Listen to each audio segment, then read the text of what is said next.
Subscribe to our YouTube channel and press the bell icon to get the latest updates. Hindu धर्म में किसी भी शुभ कार्य के प्रारंभ से पहले गणेश जी की पूजा का बहुत महत्व है।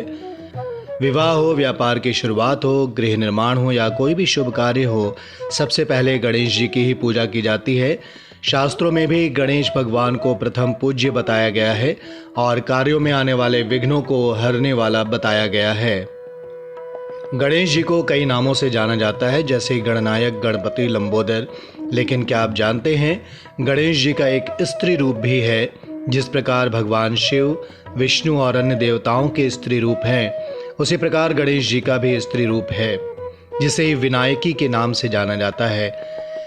प्राचीन दंत कथाओं में बताया गया है कि एक बार अंधक राक्षस ने देवी देवताओं पर हमला किया।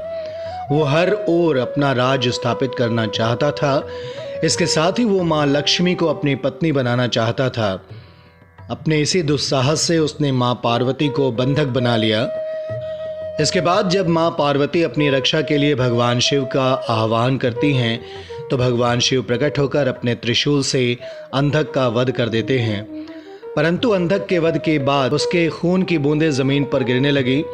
उसकी मायावी खून की बूंदें जैसे जैसे जमीन पर गिरती जा रही थी, वैसे वैसे वहां अंधकार राक्षसी प्रकट हो रही थी। ऐसे में उन सभी का वध करना आसान नहीं था। माता पार्वती जानती थी कि कोई भी दैवीय शक्ति स्त्री और पुरुष दोनों तत्वों से मिलकर बनी होती है। पुरुष मानसिक शक्ति को दर्शाता है और स्त्री भौतिक और मूर्त शक्ति को दर्शाता है। इसीलिए माता पार्वती ने सभी देवताओं के स्त्री रूप को अंधका के विनाश के लिए बुलाया, ताकि वे उसके खून को जमीन पर गिरने से रोक सकें। तब सभी देवताओं के स्त्री रूप जैसे इंद्रा के इंद्राणी, ब्रह्मा के ब्रह्माणी, विष्णु की वैष्णवी प्रकट हुए।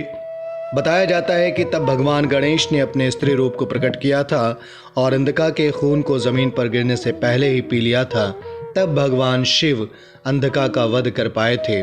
गणेश जी के इस स्वरूप के तथ्य 16वीं शताब्दी में ही आने शुरू हो गए थे।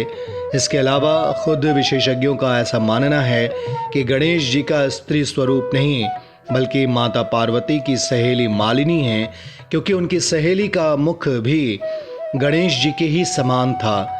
जानकारी के लिए बता दें कि पुराणों में मालिनी का जिक्र गणेश जी की आया के रूप में किया गया है। वैसे बताया जाता है कि विनायकी की पूजा तंत्र विद्या में भी की जाती है, क्योंकि स्त्री को शक्ति की जननी माना जाता है। लंबे समय से विनायकी का तंत्र मंत्र से पूजन होता आ रहा है। Subscribe to our YouTube channel and press the bell icon to get the latest updates.